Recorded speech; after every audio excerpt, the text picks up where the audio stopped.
Bonjour tout le monde et bienvenue pour cette nouvelle vidéo et aujourd'hui on va voir ensemble 7 astuces pour votre setup, qu'il soit gaming ou non. Comme pour la précédente vidéo, vous allez le voir, la majorité des astuces sont gratuites et j'espère que c'est une vidéo qui vous fera plaisir. Si c'est le cas, n'oubliez pas de vous abonner et laisser un petit like pour l'épisode 3. Alors j'en vois beaucoup qui me demandent comment j'ai fait mon bureau, où j'ai acheté mon bureau et je vais vous le dire juste après. La première chose que je voulais vous dire déjà, c'est de ne pas investir dans un bureau gaming. Pourquoi? Parce que les bureaux gaming sont déjà extrêmement chers, ils sont vendus entre 150 et 500 euros et ça reste que des pieds et une planche. Vous n'allez pas avoir une planche incroyable qui va mieux vous faire jouer ou une planche incroyable qui va mieux vous faire travailler ou autre. En plus de ça, c'est des bureaux qui vont prendre énormément de place et qui ne sont pas faits sur mesure, donc qui ne vont pas du tout s'adapter à votre espace. Vous pouvez le voir dans la majorité des chaînes YouTube Tech du moment. Aucun de ces YouTubeurs là, même des YouTubeurs gaming, n'ont de bureau gaming. Donc la première chose que vous allez faire, c'est aller chez Leroy Merlin pour choisir la planche de votre choix. Donc soit vous allez prendre des planches qui sont déjà vendues en magasin, soit vous allez prendre un plan de travail. Pourquoi vous allez chez Leroy Merlin et pas chez Ikea? Tout simplement parce que Leroy Merlin propose la découpe à 1 euro. Et encore une fois, c'est pas sponsorisé, mais c'est l'un des rares magasins qui vous propose de découper sur place pour seulement 1 euro. J'en ai d'ailleurs fait une vidéo totalement dédiée sur mon précédent bureau,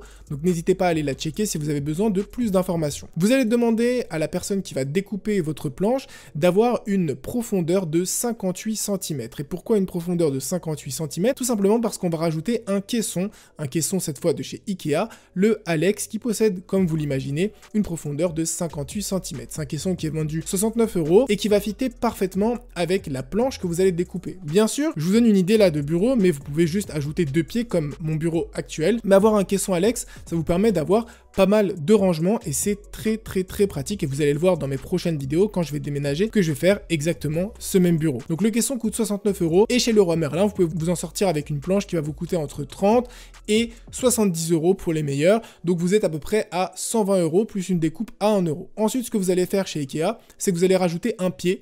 Donc soit vous prenez 2 pieds à 5 euros pour 10 euros à Ikea, soit vous prenez un tréteau vendu chez Ikea entre 10 et 28 euros. Honnêtement là c'est une question de goût et de couleur, mais vous en avez vraiment pour tous les prix. Grosso modo, votre bureau va vous revenir entre 70 et 130 euros en fonction de ce que vous voulez faire, mais avec cette version-là, vous allez avoir un bureau sur mesure qui va être parfaitement ajusté à votre espace. Pour l'astuce numéro 2, je vous présente votre nouveau meilleur ami. Vous allez vous dire, mais ce mec est complètement taré, mais on va parler effectivement de nettoyage, puisque avoir un setup propre, c'est très important. La poussière a tendance à s'accumuler entre les différents périphériques, le PC, les micros, etc., les petites lampes que vous pouvez avoir. La poussière a tendance vraiment à s'accrocher sur le bureau et avoir un bureau propre, c'est vraiment très important. Mais du coup, moi, ce que j'utilise, c'est le Duster de chez Swiffer. Vous allez le trouver entre 5 et 20 euros sur Amazon, hein, je vous mettrai les liens dans la description. Mais c'est quelque chose de très pratique parce que, vous l'avez peut-être vu à la télé, mais lorsque vous allez passer en fait le Duster sur votre bureau, derrière votre moniteur, etc., ça va vraiment retenir la poussière, donc ça, c'est ultra pratique. Ensuite, vous pouvez aussi ajouter un chiffon sec pour nettoyer les tâches si jamais vous faites tomber quelque chose d'autre. Mais moi je n'utilise vraiment que ça parce que si vous utilisez un chiffon mouillé, tout ce que vous allez faire en fait c'est déplacer la poussière, déplacer la saleté.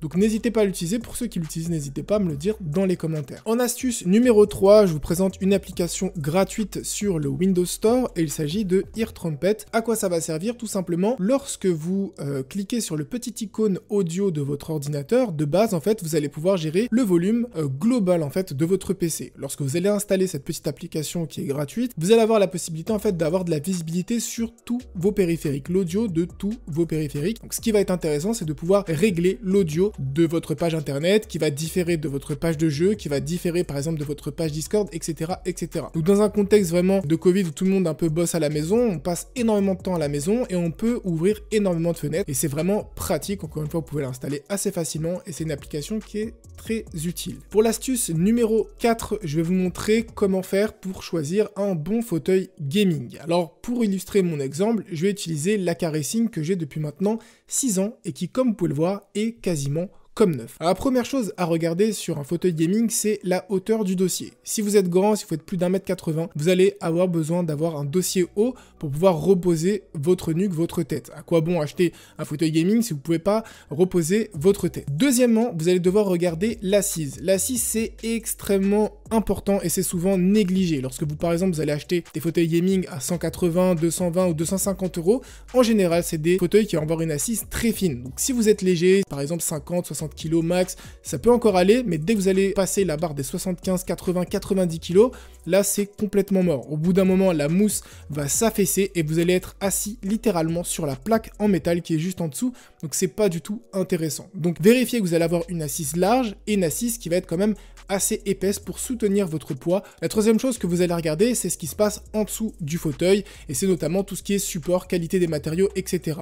Vous allez avoir pas mal de marques qui vont avoir des vis de très mauvaise qualité ou des plaques qui vont être très fines et qui avec le temps vont se plier sous votre poids ou si jamais vous bougez à gauche ou à droite. Il faut savoir que tout repose littéralement sur la petite plaque qui est sous le fauteuil et ça c'est très important. Quatrième point de vigilance, c'est au niveau du support de roue, avoir un support de roue très large, de préférence en métal ou en aluminium et ne pas avoir de support en plastique. Pourquoi? Parce que c'est des matériaux, encore une fois, qui vont être fragiles. Avoir des roues de qualité, c'est important. Un support de roue, c'est important.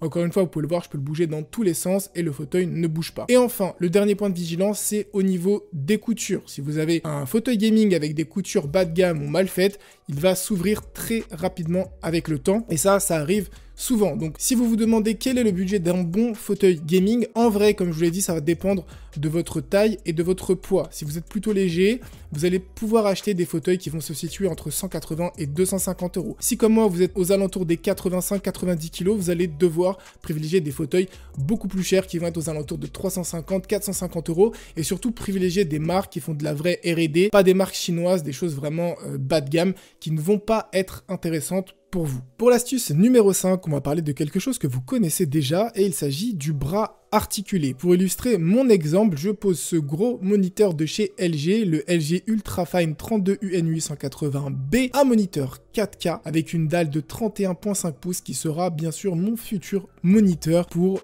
mon nouveau setup. Alors pourquoi j'ai voulu vous montrer ce moniteur? Tout simplement parce que si vous regardez attentivement, ce moniteur est livré avec un bras articulé et c'est juste magnifique. C'est un moniteur qui va me permettre de travailler dans de bonnes conditions, d'avoir une excellente qualité, mais surtout de pouvoir gagner énormément de place et c'est l'objectif de cette astuce numéro 5. Le bras articulé vous permet de gagner énormément de place sous le moniteur. Bon là, il est livré avec le moniteur, donc c'est vraiment stylé. On en parlera un peu plus en détail de ce moniteur dans une prochaine vidéo, dans ma prochaine vidéo setup. Mais aujourd'hui, ce que je vais vous montrer, et je vais l'illustrer par le setup de mon frère Brandon, c'est que vraiment, on a cette sensation d'avoir un moniteur qui lévite, mais pas que. On a un moniteur qui va nous permettre de mettre des choses en dessous. Et ça peut vous paraître totalement débile là, vu que j'insiste depuis tout à l'heure, mais c'est très important, et surtout dans ce nouveau contexte de travailler à la maison, etc.